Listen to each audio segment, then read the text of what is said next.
363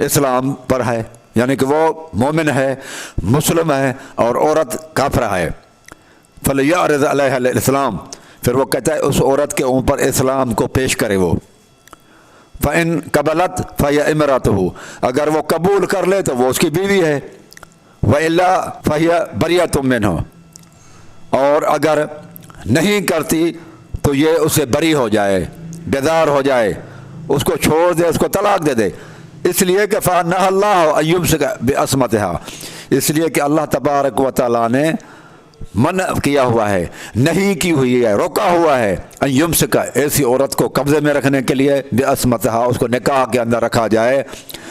تو یہ امام باقر کا قول ہے کہ اس کو پھر چھوڑ دینا چاہیے اور اس کو طلاق دینا چاہیے۔ تو سوال پیدا یہ ہوتا ہے کہ رسول اللہ صلی اللہ علیہ وآلہ وسلم نے جب شادی کی اس وقت بھی انہوں نے نہیں پہچانا کہ یہ کافر عورتیں ہیں، بی بی عائشہ صدیقہ بھی اور حفصہ بھی، یعنی کہ سلیکشن کرتے ہوئے ان کے عقیدے کے حساب سے رسول اللہ صلی اللہ علیہ وسلم نے غلطی کی، معاذ اللہ۔ پھر چلو اس کو پتہ نہیں تھا، نہ لگا، اس کے بعد پھر جب اس کو پتہ لگ گیا رسول اللہ صلی اللہ علیہ وسلم کو کہ یہ کافرہ ہیں، یہ اللہ اور رسول کی نافرمانی، میرے خلاف یہ پلاننگیں کرتی ہیں، تو پھر تو رسول اللہ صلی اللہ علیہ وسلم کو یہ قرآن مجید کی آیت ہے کہ کافر عورتوں کو اپنے قبضے میں نہ رکھو، اس کو طلاق دے دو، چھوڑ دو۔ لیکن رسول اللہ صلی اللہ علیہ وآلہ وسلم کو 10 15 سال 12 سال تک رسول اللہ صلی اللہ علیہ وسلم کو تو پتہ نہیں چلا۔ 8 سال رسول اللہ صلی اللہ علیہ وسلم کو ساری زندگی گزاری، رسول اللہ صلی اللہ علیہ وسلم کو یہ نہ پتہ چلا کہ یہ مرتدہ ہیں اور یہ کافر عورتیں ہیں۔ لیکن آج کل اہل تشیع بھائیوں کو اور خصوصاً اللہ یاری کو یہ پتہ لگ گیا کہ وہ کافرہ تھی، رسول اللہ صلی اللہ علیہ وسلم کو نہیں لگا، رسول اللہ صلی اللہ علیہ وسلم نے تو طلاق نہ دی، گویا کہ رسول اللہ صلی اللہ علیہ وسلم نے قرآن مجید کی اس آیت کی خلاف ورزی کی۔ تو یہ تو ہے اللہ جاری صاحب کے سارے دلائل اس قرآن مجید کی ایک آیت کے سامنے سارے کافر ہو گئے۔ اگر کسی میں جرت ہے تو اس قرآن مجید کی آیت، اور یہ آپ کی اپنی تفسیر ہے، سورۃ ممتحنۃ کی آیت نمبر 10 اور تفسیر قمی، یہی بات تفسیر صافی کے اندر بھی ہے، اس کے اندر بھی یہی لکھا ہوا ہے کہ امام باقر کہتے ہیں کہ اس کو رکنا نہیں چاہیے، اس کو طلاق دے دینا چاہیے۔ اب 2 کتابیں تفسیر صافی اور تفسیر قمی، دونوں کے اندر یہ بات جو ہے نا وہ ہے۔ تفسیر قمی کی جلد نمبر 5 اس کے اندر بھی یہی بات ہے، سورۃ ممتحنۃ کی۔ ان باقر علیہ السلام فی هذه الآیت، تفسیر کر رہے ہیں امام باقر علیہ السلام اس آیت کے بارے میں، قال یقول من کانت عنده امرأة، وہ کہتے ہیں کہ جس کے پاس ایک عورت ہو، کافرۃ، کافر عورت ہو، یعنی علی غیر ملت الاسلام، ملت اسلام پر نہ ہو، وہ علی ملت الاسلام، اور وہ شخص ملت اسلام پر ہو، مومن ہو، مسلم ہو، فلیعرض علیہ الاسلام، اس کو پیش کرنا چاہیے، اسلام کی دعوت دینی چاہیے۔ فإن قبلت فهي امرأته، اگر وہ قبول کر لے تو وہ اس کی بیوی ہے، وإلا فهي بریۃ منہ، ورنہ وہ اسے بری ہو جائے، بیزار ہو جائے، اس کو طلاق دے دے۔ فَنَهَا اللَّهُ أَن يُمْسِكَ بِعِصْمَتِهَا، وہ اس لیے کہ اللہ سبحانہ و تعالیٰ نے روک رکھا ہے، منع کیا ہے کہ ایسی عورت کو نکاح میں رکھنے سے۔ یہ بھی اگر عائشہ صدیقہ اور حفصہ رضی اللہ تعالیٰ عنہ، اگر اللہ جاری صاحب کا عقیدہ ہے کہ وہ کافرہ تھی، تو یہ قرآن مجید کی آیت، آپ کے قرآن مجید کی آیت آپ کے امام کی تفسیر کے روکنے سے، یعنی کہ نکاح طلاق دینی چاہیے، وہ تو رسول اللہ صلی اللہ علیہ وسلم کو پتہ نہیں لگا کہ یہ کافرہ ہیں عائشہ اور حفصہ، یہ قرآن مجید کی آیت پر عمل بھی نہیں کیا، شادی کے لیے سلیکشن کرتے ہوئے بھی رسول اللہ صلی اللہ علیہ وسلم کو غلطی لگ گئی، لیکن آج اہل یاری کو یہ پتہ چل گیا کہ وہ کافرہ تھی، یعنی کہ رسول اللہ صلی اللہ علیہ وسلم نے قرآن مجید کی بنا فرمانے کی۔ یہ دونوں کتابیں آپ کی ہیں، تفسیر صافی اور تفسیر قمی۔ میرے بھائی، پھر وہ ان کے والدین کے بارے میں کہتے ہیں، ابو بکر کے بارے میں کہتا ہے کہ وہ بھی کافر تھے، ان کا بھی نام عزت احترام سے نہیں لیتا، ٹھیک ہے، اور وہ کہتے ہیں کہ ابو بکر اور عمر غاصب تھے اور ظالم تھے۔ یہ دوسرا دلیل دے رہا ہوں میرے بھائی، اس کا بھی جواب دیں، اور یہاں اللہ یاری کو دینا چاہیے۔ یہ 3 بندے ہیں، ابو بکر تیم قبیلے سے ہے, عمر بنو عدی قبیلے سے ہے, اور ایک تیسرا صحابی ہے. یہ جو جاتے ہیں, رسول اللہ صلی اللہ علیہ وسلم کی وفات ہو گئی ہے, یہ جاتے ہیں انصار کے پاس. انصار اوس اور خزرج بڑے جنگجو قسم کے لوگ تھے, ان کے پاس ہتھیار بھی ہیں, اور یہ ہتھیار بے ہتھیار جا رہے ہیں, کوئی نہیں ہے. تیم قبیلہ ابو بکر کا غریب قبیلہ تھا, لڑنے کا اتنا ماہر قبیلہ نہیں تھا. بنو عدی قبیلہ حضرت عمر کا, وہ بھی اتنا اسٹرانگ نہیں ہے. بندے کل 3 ہیں, ادھر سے کتنے ہیں انصار اور کے جو ہے نا لشکر, جنگجو بندے اور اسلحے والے ہیں. یہ ان کا گھر ہے, ان کے گھروں میں ان کی بیٹھک میں جاتے ہیں اور ان کو کہتے ہیں کہ جو ہے نا ابو بکر کی بیعت کر لو.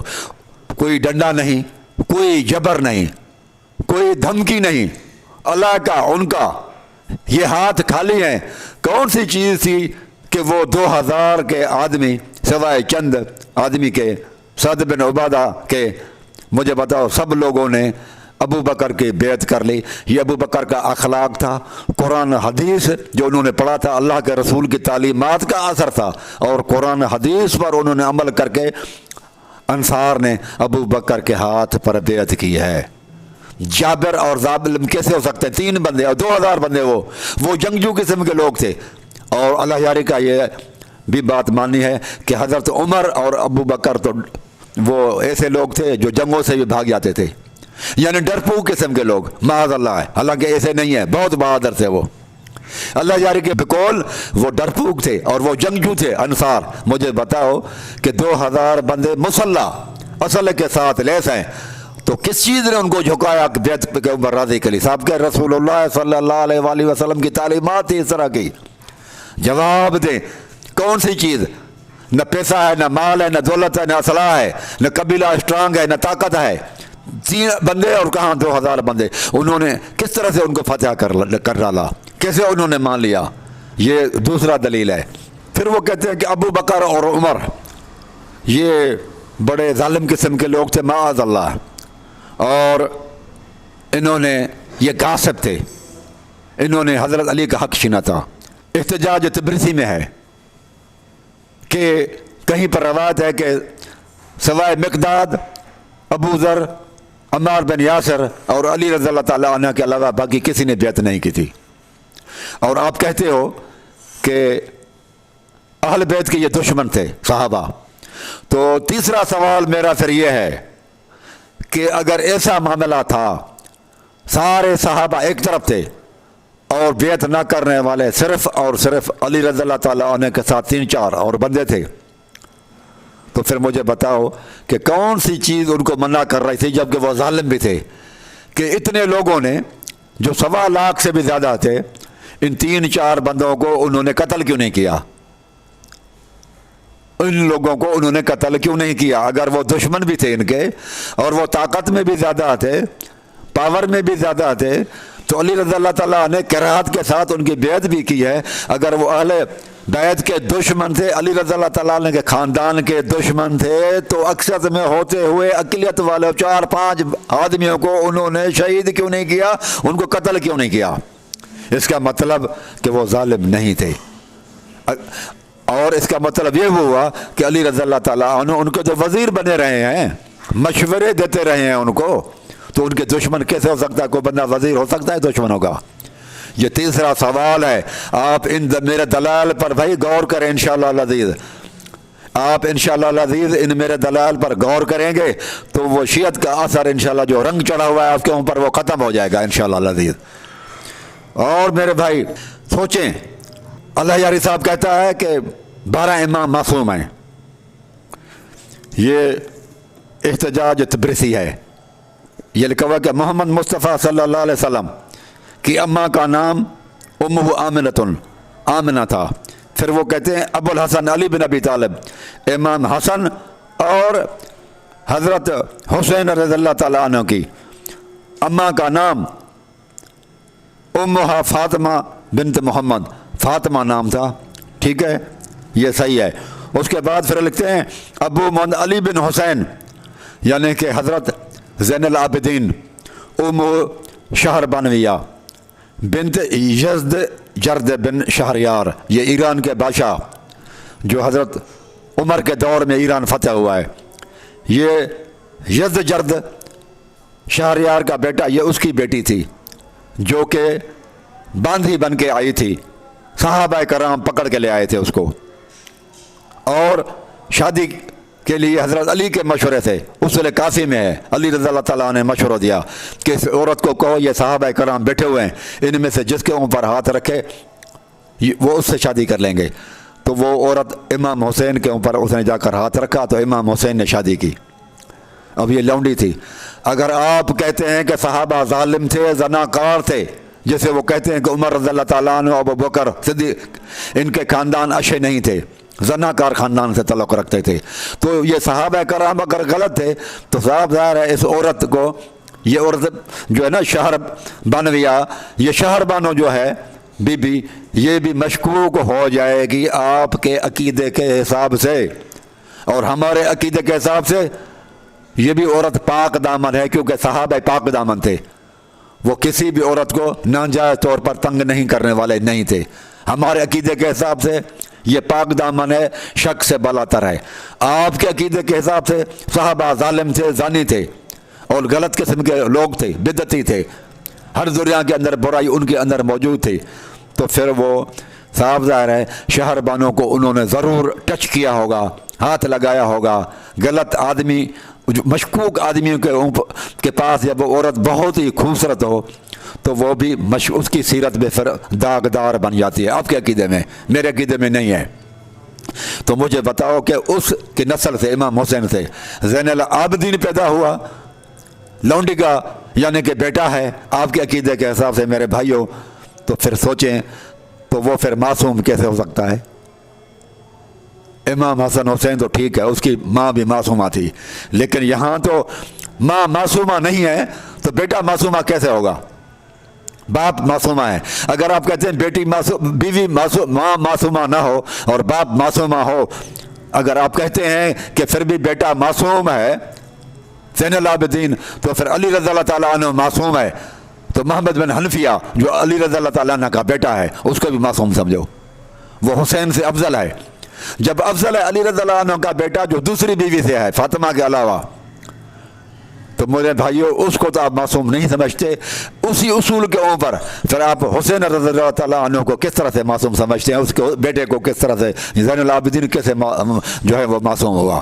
امام حسین معصوم ہے، بیوی تو معصومہ نہیں ہے، جو تو لونڈی ہے، وہ تو کنیز ہے، وہ تو یزد جرد بادشاہ جو ہے وہ ایران کے بادشاہ کی بیٹی ہے، اور لے کر آنے والے، پکڑ کے لے آنے والے تو صحابہ کرام ہیں، علی رضی اللہ تعالیٰ نے یا امام حسین تو نہیں پکڑ کے لے آئے۔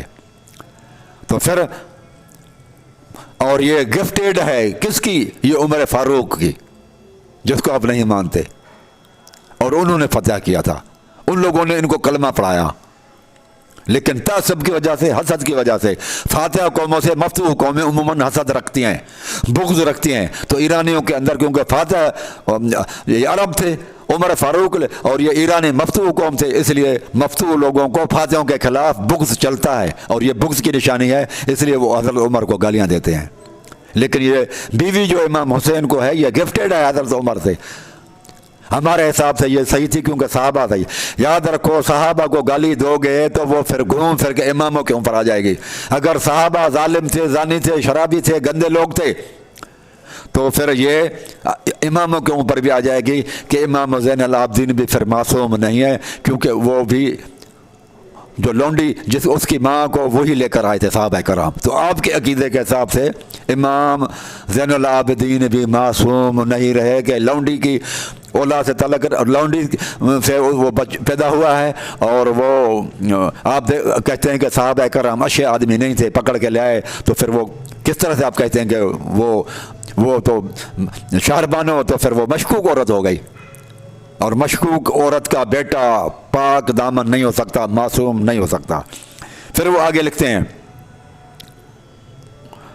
ابو جعفر محمد بن، اس کا بیٹا ہے پھر علی امام باقر، وہ کیا ہے؟ ام عبداللہ بنت الحسن بن علی بن ابی طالب، ام عبداللہ ہے اس کی۔ اس کے بعد پھر لکھتے ہیں امام جعفر صادق کے لیے